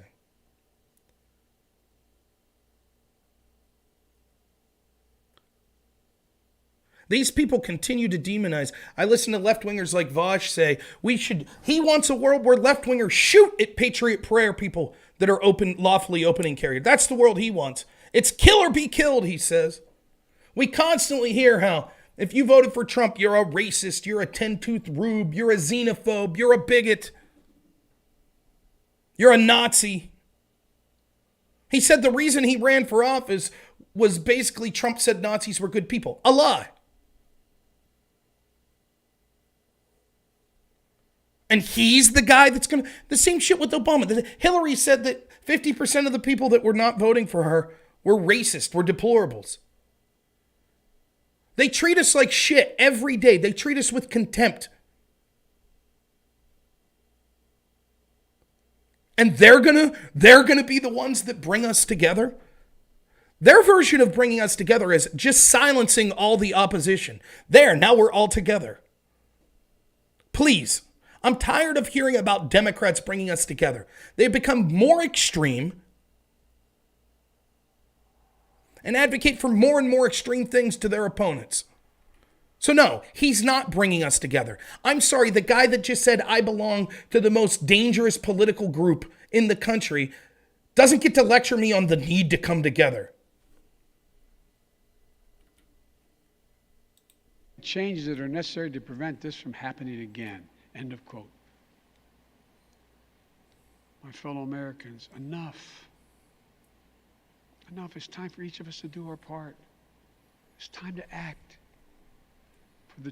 Time for each of us to do our part. That sounds like a call for personal responsibility. How's your son doing, Joe? How's Hunter? Do your part. Push for his prosecution. He lied on a background check form, which you say is important. He treated his gun haphazardly, which could have gotten to the hands of a criminal or a child and caused significant harm. If it's time for all of us to do our part, why don't you lead by example, Joe Biden? Why don't you come out tomorrow and advocate for the prosecution of your son? Oh, when you say it's time for all of us to do our part, what you mean is it's time for us all to give you more power and for you to not do jack shit. Just like all the people that told us we needed to sacrifice under COVID didn't make sacrifices. Just like all the people that told us we need to sacrifice by sending billions to the Ukraine, don't make the sacrifices. It's always us. It's always the law-abiding, working-class citizen. We're the ones that have to do more. We're the ones that have to give up our rights. We're the ones that have to pay more at the pump. We're the ones that have to make sacrifices. Ain't Joe Biden. Ain't his elitist Democratic friends. Children we've lost. The children we can save. For the nation we love. Let's hear the call and the cry. Let's meet the moment. Let us finally do something. God bless the families who are hurting. God bless you all. From a hymn based on the 91st Psalm sung in my church. May he raise you up on eagle's wings and bear you on the breath of dawn, make you to shine like the sun, and hold you in the palm of his hand. That's my prayer for all of you. God bless you. Just a raw appeal to emotion.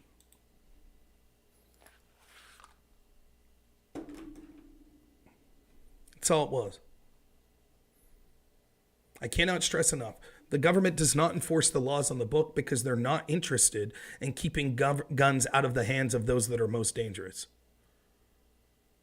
If they were interested in that, they would enforce the laws already on the books. Instead, they want to create new laws that will only keep guns out of the hands of the law-abiding. How many times will we see that the FBI was aware of the shooter? How many times will we see people lying to try to get guns and committing felonies like Joe Biden's son that aren't prosecuted? The Second Amendment's not about hunting. It's not about target shooting. It is about protection from tyranny. That's what it's about. This government has shown itself to be authoritarian and tyrannical. Who knows how much worse it would be if we did not have the right to exercise our Second Amendment. They will not stop at the policies that they're discussing. They can't even define assault weapon most of the times. Their logic is we have to do something. I explained how under COVID, this is disastrous. This is just an excuse for creeping authoritarianism. If the logic is we have to do something, then once we do what they say and the harm still occurs, inevitably there will be children shot or children killed again in the future, even if we pass everything that Joe Biden wants. How does this same speech not apply then?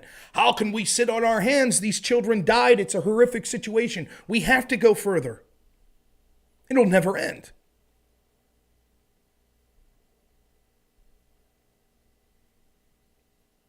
The selective outrage is despicable. The political grandstanding is despicable.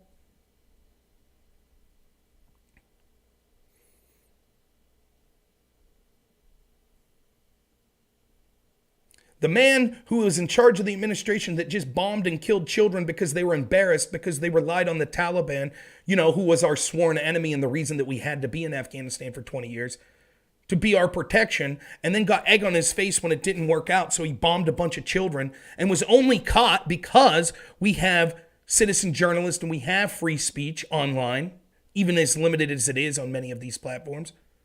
They want to censor more of that. They want you to not be able to talk. They'll call you a disinformationist and want you censored through their ministry of truth so that you can't point out that they murdered children. But don't worry, because Biden's administration investigated itself and said, no one's at fault for the murder of these children. Those people are going to lecture us about graves of children?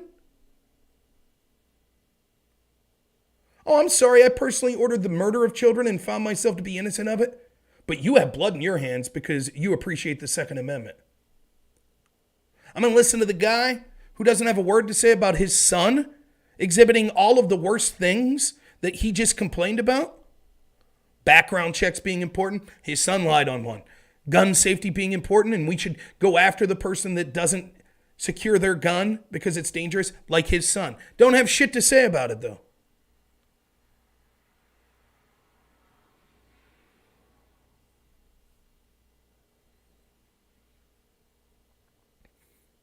So it was a disastrous speech and predictable.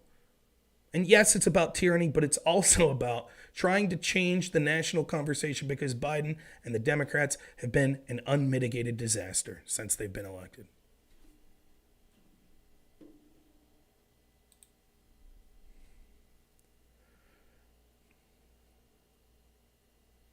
Good, Jack. I'm perfectly happy that you don't like the gun laws in the United States and you moved to Germany. It makes sense. You would not see these sorts of things happen in Germany. Germany has a rich history of protecting people's civil liberties. There's no need for gun ownership in Germany. You could look back, for example, in the past 100 years. I can't think of any example whatsoever of your country of Germany exhibiting something bad happening because people didn't have the right to have arms. So I'm glad it's working out for you there.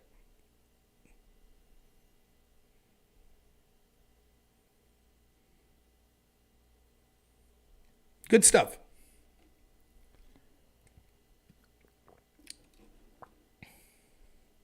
You can see Jack right there in the 1930s. Couldn't you see him right there?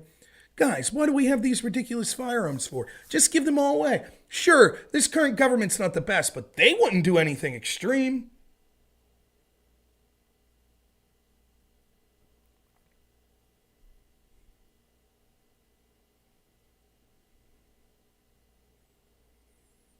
No, not really 716. I'm against almost all forms of political violence. The Second Amendment exists so we don't have to use the guns. That's the point. It is not going to be, as the left tries to tell you, well, how are you going to win a battle? The government has Apache helicopters and Abrams tanks, and how would you win a battle? How would you do it? The government would be, of course that's the case. But the military is made up of civilians. Are they going to be willing to open into open warfare with the people of this country? And the idea is that it's a deterrence. And not only that, no one talks about this as much, but it's actually deterrence from any outside country that would ever seek to invade the United States. What a nightmare it would be. Every inch of ground you would have to ply your way through. Every citizen with the potential to be armed. What do you mean you could have the guns but can't use the guns? If the government would try to come in and take your family and kill your family, yes. If the government tries to pass a law that I don't like, no.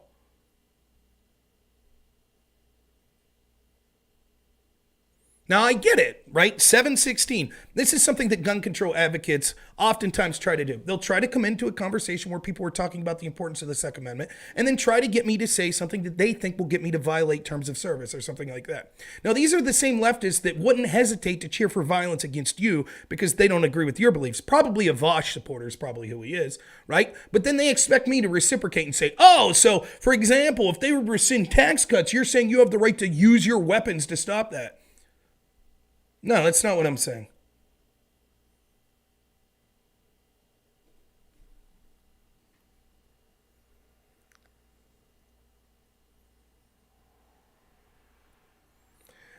The First Amendment was written at a time where we had a printing press. Does that mean that free speech doesn't apply to the internet?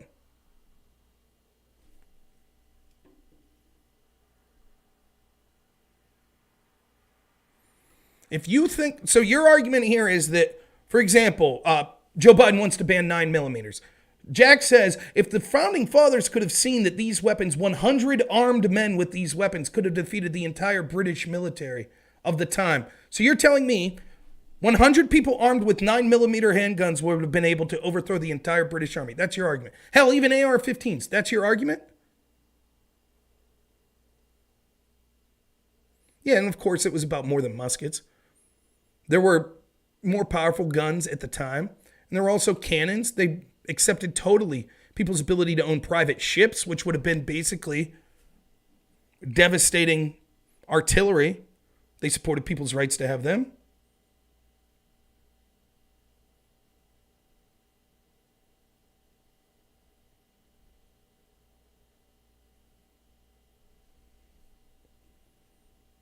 You tell me.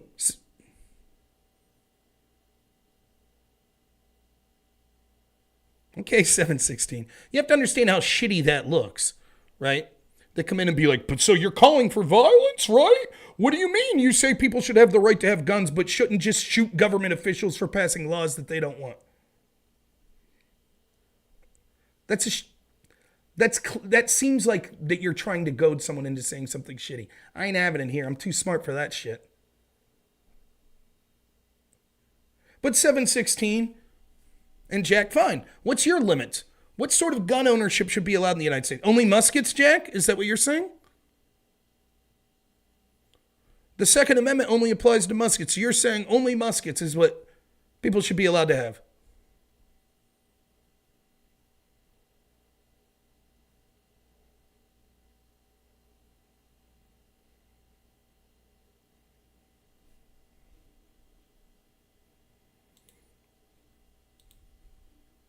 It's the same mentality they had under COVID. People could die. Therefore, don't ask questions. Just listen to everything the government says. Restrict people as much as possible. Otherwise, you want grandma to die. Otherwise, you want the kids to die.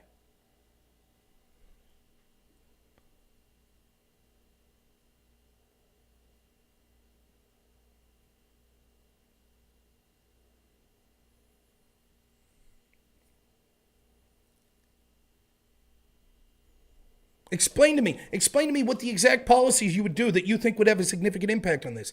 Let's say we ban guns. Let's say you say, fine, the government should go confiscate it. How many people will die as government agents attempt to break into homes to remove guns? How many people do you think that will result in innocent people dying? Just curious.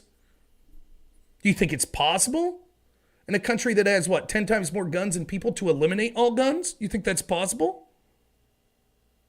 Do you think the criminals that already have these guns are going to voluntarily turn the guns in?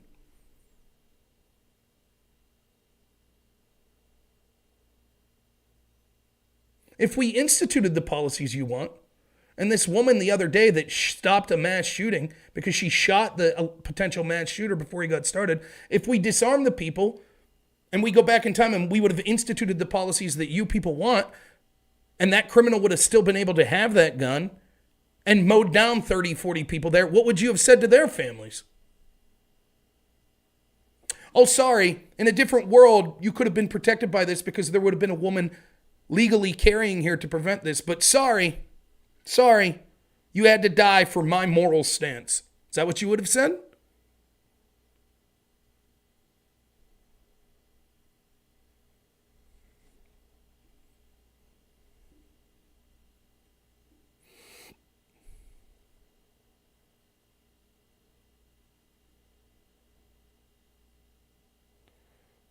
Sure, the legislator can, there's a process for the amendments, and amendments can remove other amendments. That's what we did with prohibition. The process is there.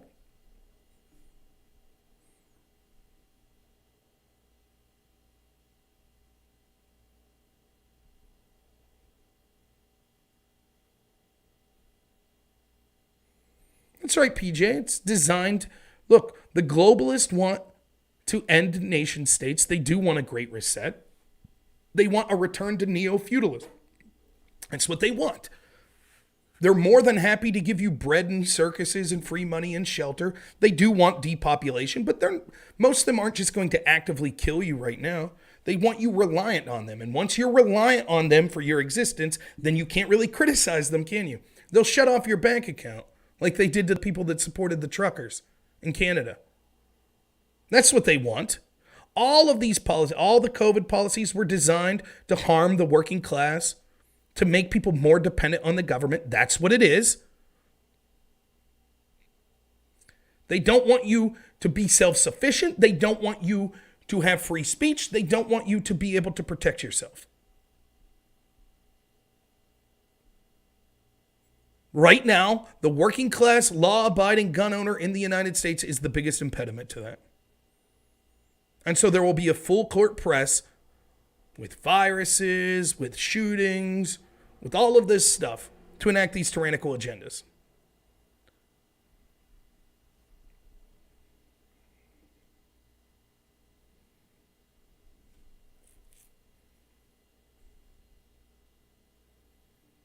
Oh, the Canadian banks formally apologize. Cool. Then problem solved.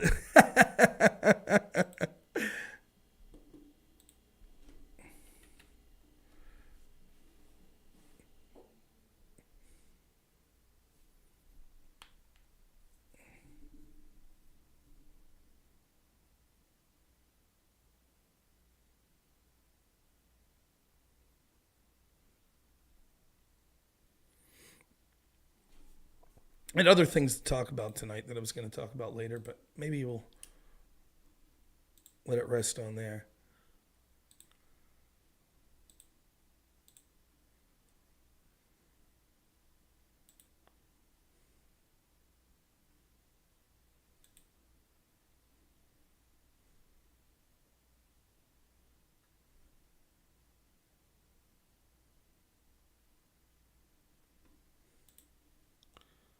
See what I have.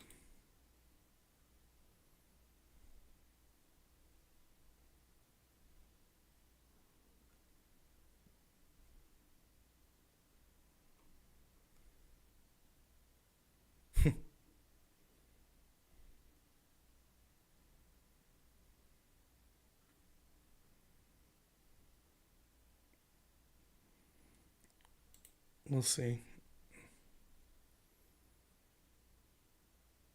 Remember, the first gun control efforts were done by Democrats that wanted to stop freed slaves from having access to firearms.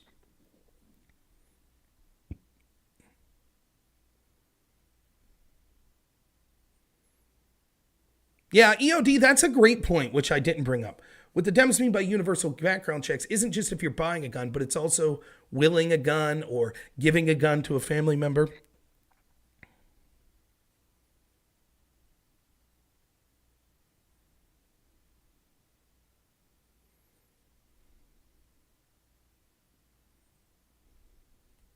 Yeah, just the other day, I had a Black Lives Matter white person who claimed that they had privilege for being white on my channel that it took me all of a minute to admit that they want to take guns out of black people's hands that are in the inner city.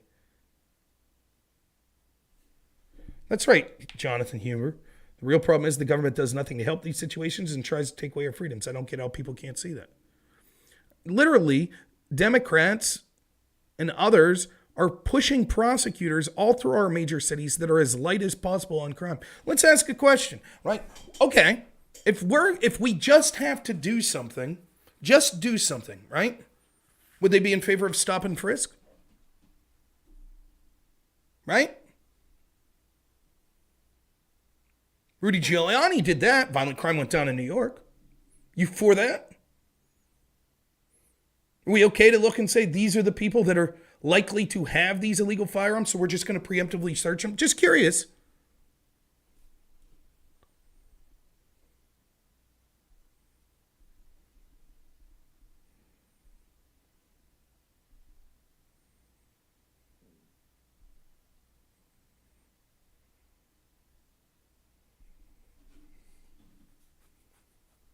And they ignore the fact that 3D printing is going to make this entire conversation obsolete.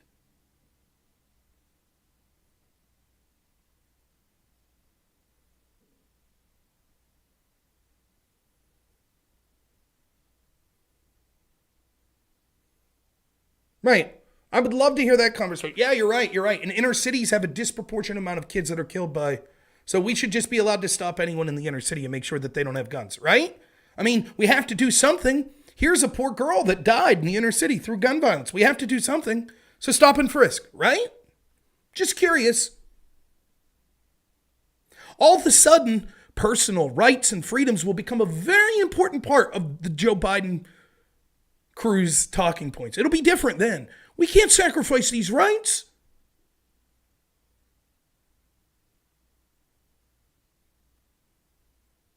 Yeah. Ban Democrat, right. It's funny how it's always their agenda that they want.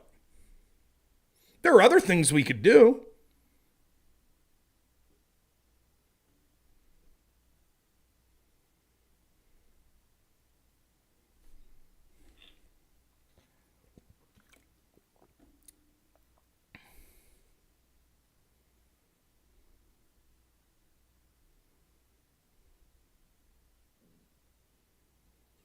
I do own guns. I don't talk about it, though. I mean, I've mentioned that I own guns, but I don't, for my own reasons. I'm not like someone who's very knowledgeable of guns. It's not something that I get enjoyment on. I know a lot of people, I don't begrudge anyone. If you get enjoyment of talking about your guns, you know, there are people that get enjoyment of talking about their model cars or their train sets. I own guns, that's all I'll say.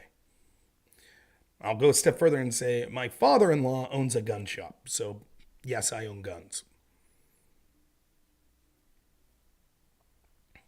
I can envision a future where people that have publicly acknowledged the types of weapons they own online could potentially be getting visits from the government saying, we'd like to see those guns. So I'm not going to talk about the specific guns that I own. But I don't begrudge people that do.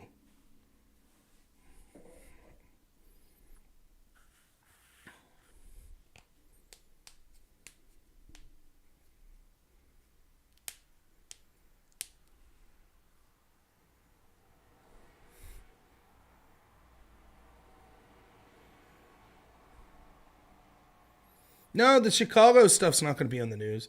It's all the guns' fault. How many?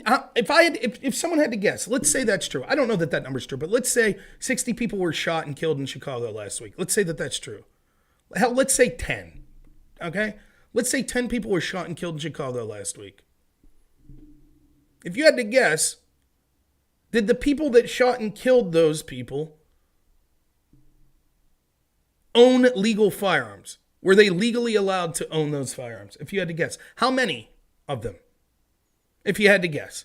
10 people shot and killed. Let's assume that it was by 10 different shooters. How many of those deaths do you think were killed by people that owned legal firearms?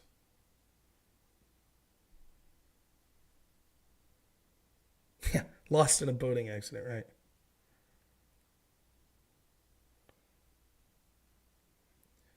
Yeah, probably none. That's probably the truth. Probably all those people were probably convicted criminals that weren't allowed to own guns.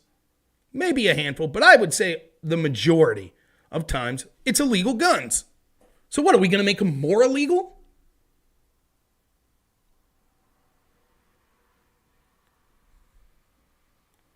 They talk about already that there's a crisis, that too many people in the inner city are in jail. What are you going to do? Send the police in and just start banging people? Breaking into houses? Their guns here, you're going to jail. How long are we putting these people in jail? Why don't they go after the actual violent felons that are trying to get them?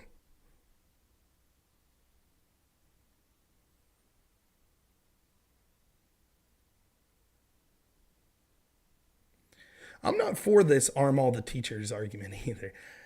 All you have to do is look at the teachers' agenda that they currently have with teaching our students. I don't want those unhinged lunatics to have guns.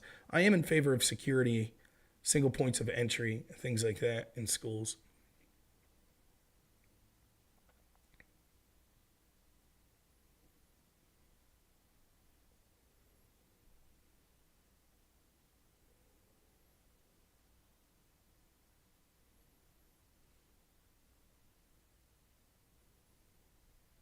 They'll ban ammo. That's a possibility.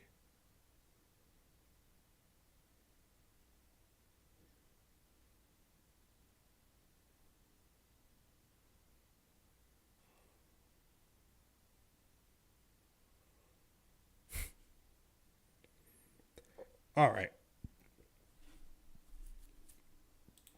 We'll wrap it up here. I might go hang out with my family. I got a lot of yard work to do tomorrow. I do apologize for coming on early. I hope people didn't mind it. But I saw that Biden speech and thought that I would comment on it. See, if you see one lefty say, yeah, I agree with Biden. His son should be in jail. See if you can find one doing it. They'll say, oh, that's just a fringe issue. That doesn't matter. Right. When it's their people, it's okay. Imagine the nerve of that. It's already bad enough that these hypocrites have armed security themselves that demand that you be unarmed. But now when they start to preach about background checks are important and gun safety and properly handling your guns important, and my son that lied on his background check, which is a felony, and did not handle his gun safely and threw it in a dumpster where someone was able to find it, he's the smartest guy I know. And thank goodness he wasn't charged with a crime.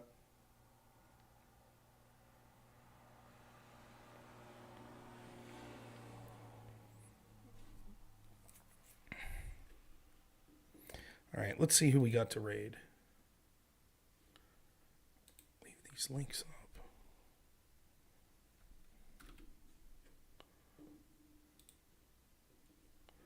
Oh, I put a new link tree up on my YouTube and Twitch too. So you see the link there for Linktree, and it's got a bunch of my links, so you can do that. BX Bullet is probably talking about guns. So, yeah, that'll be a good person to talk to.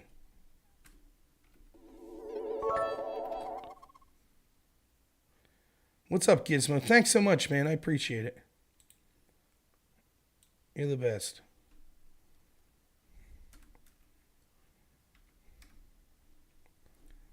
So, BX Bullet actually, when it comes to the specifics of guns, knows far more than me. So hopefully she has some good things to say. Her little thing says she's talking about Biden's speech. So I'm sure that you'll hear more of this, and I think you'll like her. So thank you so much for everyone who joined me. Tomorrow I have one of two options. One of the options probably will get me banned from Twitch. The other will just be a normal show. I'm either going to do a normal show or I'm going to do my Pride Month spectacular. Yeah, Pride Month. Hoya! We'll see. It all depends on how I feel. I think it'll be fun as shit. I think it'll be funny to do the Pride Month spectacular.